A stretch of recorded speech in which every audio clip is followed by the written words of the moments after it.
Chicago Bulls 127-111 para cima do Cleveland Cavaliers. Uma vitória tranquila de Chicago, uma vitória em que teve alguns destaques e que terminou de forma muito de boa. O Cleveland não deu muito trabalho na parte decisiva do jogo. Vou comentar sobre essa partida aqui nesse vídeo. Só antes de destacar o seguinte, para quem simpatiza com o Chicago Bulls e com o Michael Jordan, eu separei uma camisa do Michael Jordan, né, e do Chicago. Deixei o link aí nos comentários, tá bom?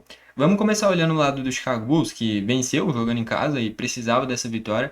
De certa forma, uma temporada decepcionante para as duas equipes, de formas diferentes, mas decepcionante, porque olhando para o lado do Chicago Bulls, o início espetacular, que estava brigando por liderança de conferência no início da temporada, mas foi perdendo forças ao longo dela. Tanto é que hoje já tem 11 vitórias e 15 derrotas. E tinha começado acho que com 6 vitórias e nenhuma derrota, por exemplo. Então é um time que começou com uma expectativa muito alta e esse nível foi abaixando. E estava tão bem nesse início mesmo sem ter o Kobe White à disposição. Parece que quando um dos seus principais jogadores voltaram, o nível diminuiu. É curioso isso, né? Mas o fato é que o Chicago Bulls começou muito bem, abaixou esse nível e hoje já é claramente um time que vai brigar por vaga em play-in. E só. E do lado do Cleveland Cavaliers é um time que na última temporada. Por sinal, como é que vocês pronunciam? Eu falo Cleveland Cavaliers porque eu acho mais fácil. Mas tem muita gente que fala Cleveland Cavaliers, né? Eu acho que é Cavaliers o certo. Enfim, eu vou ficar falando errado mesmo. Cleveland Cavaliers. Porque eu quero. Enfim, e o Cleveland pela temporada passada que tinha feito uma temporada regular incrível. A campanha do Cleveland tinha sido muito parecida com a do OKC, por exemplo. Tinham sido disparadas as duas melhores equipes na temporada regular. Só que aí na fase decisiva, o Cleveland sofreu com lesões e foi eliminado pelo Indiana Pacers. E aí já nessa temporada, o Garland demorou para voltar, o Jarrett Allen vários jogos desfalcou, não teve o Mobley nessa partida também. Então, sempre sofrendo com muitos desfalques o Cleveland. E o nível abaixou demais. Também é um time que nesse momento briga por play-in, mas uma margem de vitórias, né? Porque é curioso, ó. O Chicago tem 11 vitórias e 15 derrotas. O Cleveland tem 15 vitórias e 13 derrotas, 4 vitórias a mais. E basicamente o Cleveland é o nono, o Chicago é o décimo, né? O Cleveland tá até com mais vitórias que o Philadelphia, só que o Philadelphia com um aproveitamento melhor. Então o Cleveland pode sonhar ainda com vaga em playoffs de forma direta. O Chicago não. O Chicago pode sonhar também? Pode, mas é um sonho mais difícil de ser alcançado, né? Tem que muito mais administrar essa vaga de play-in, que tá brigando diretamente com o Milwaukee Bucks, do que propriamente sonhar com vaga de playoffs. Sendo realista, é isso. Já o Cleveland tem potencial e tem já uma campanha suficiente para olhar para a vaga de playoffs, só que tem que melhorar, né? Olhando para o lado do Chicago, principais destaques. O maior pontuador foi o Kobe White, fez 25 pontos, 8 de 13 nos arremessos, aproveitamento incrível. Josh Giddey, triplo-duplo para ele de novo. Ele fez 23 pontos, 11 rebotes e 11 assistências. O aproveitamento nem foi tão bom, foi 8 de 18. Mas a temporada do Josh Giddey é incrível, já teve vários duplos-duplos, vários triplos-duplos. É a melhor temporada da vida do Josh Giddey. Ele saiu de um cara de rotação no Oklahoma para ser uma peça decisiva no Chicago. Cara, eu sinceramente, se fosse o Josh Giddey, não estaria nem um pouquinho arrependido de ter saído do OKC. Porque quando o OKC tinha sido eliminado, não na temporada passada, porque na passada ganhou, mas na anterior, tinha caído muito na conta do Josh Giddey, que sentiu muito a fase decisiva dos playoffs.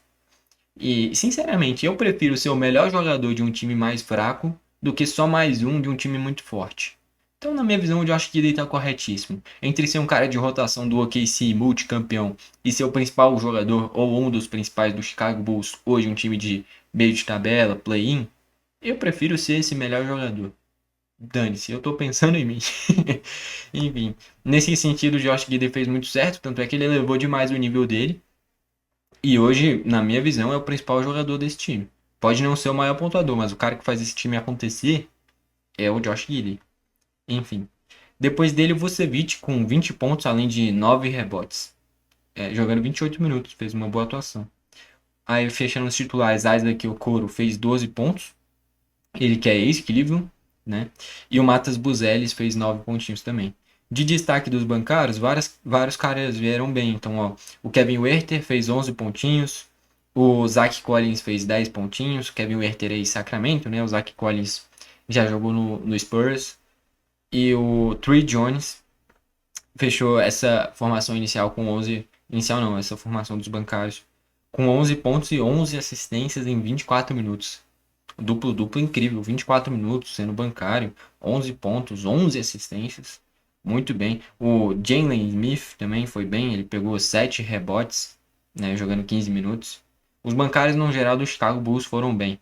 Principalmente o Trey Jones veio muito bem do banco. E aí, olhando para o lado do Cleveland agora, o maior pontuador, Donovan Mitchell. 32 pontos. E esse vem sendo um problema do Cleveland, não o Donovan Mitchell. O problema vem sendo só ser o Donovan Mitchell. Não vem tendo uma companhia para ele. Essa companhia tinha que ser o Garland. Na temporada passada, na fase regular, o Garland foi muito bem. E nos playoffs desapareceu.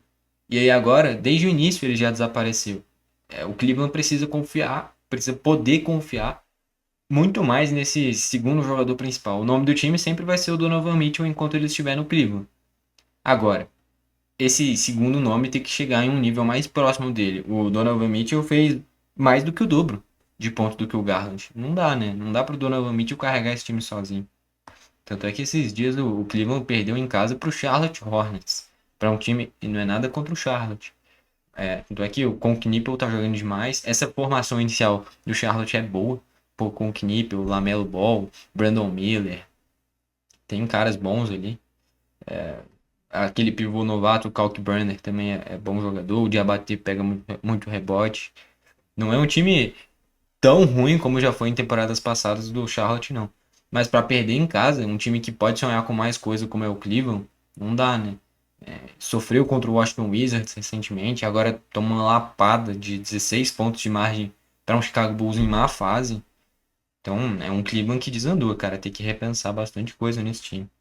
Enfim, Donovan Mitchell com 32 pontos. Depois dele, Jalen Tyson. Essa para mim é a melhor notícia da temporada do Cleveland. Ele fez 21 pontos. É muito bom jogador, tá? 8 de 10 nos arremessos. Os únicos dois arremessos que ele errou foram de bolas triplas, que ele fez 2 de 4. Então, aproveitamento incrível do Jalen Tyson, um cara que aproveita muito bem as oportunidades, é bom jogador. Para mim, mesmo com todos os jogadores voltando de lesão, o Jalen Tyson é titular desse time, por merecimento. Ele aproveita muito bem as oportunidades que tem. Dessa vez ele pegou só 2 rebotes, ficou abaixo nesse quesito. Mas ele é muito bom jogador, tá? Para mim, a grande novidade da temporada do Cleveland, a grande notícia, é o Jalen Tyson. Depois o Garland, 15 pontos, 5 rebotes e 6 assistências. Não dá, né? É muito pouco. É muito pouco para um cara que, junto com o Donovan Mitchell, tinha que carregar esse time. O Jarrett Allen fez 14 pontos, além de 6 rebotes. Só que a diferença do Jarrett Allen para o Garland é a seguinte: o Garland arremessou 16 vezes e teve 6 de 16 no aproveitamento. O Jarrett Allen teve 7 de 9. O Garland arremessou praticamente o dobro que o Jarrett Allen e teve um ponto a mais. Então não dá, né? O Garland, o aproveitamento do Jarrett Allen foi muito maior, as cestas do Jarrett Allen são muito mais fáceis também, tudo isso é verdade. Mas o Garland precisa jogar mais. E para fechar essa formação inicial, o Dean Wade, 2 pontos. Não pode ser titular, né? Enfim. Mas é só para rotação, dá para entender. Tanto é que ele joga só 20 minutos, né?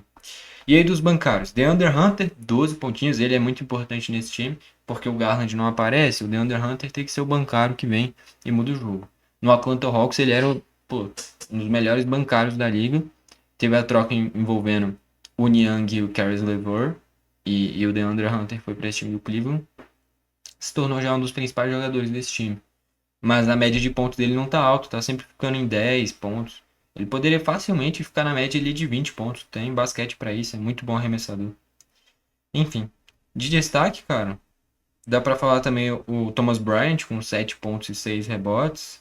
O Lonzo Ball pegou 7 rebotes contra o seu ex-clube, mas teve só 1 de 5 nos arremessos do Lonzo Ball, né?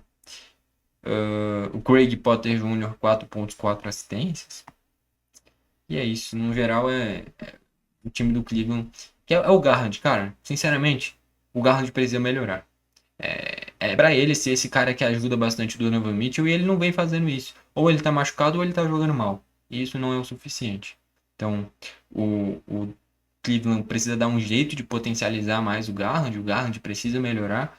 Ou se não, quando abrir a janela para negociações, buscar fazer uma troca do Garland por algum cara mais regular.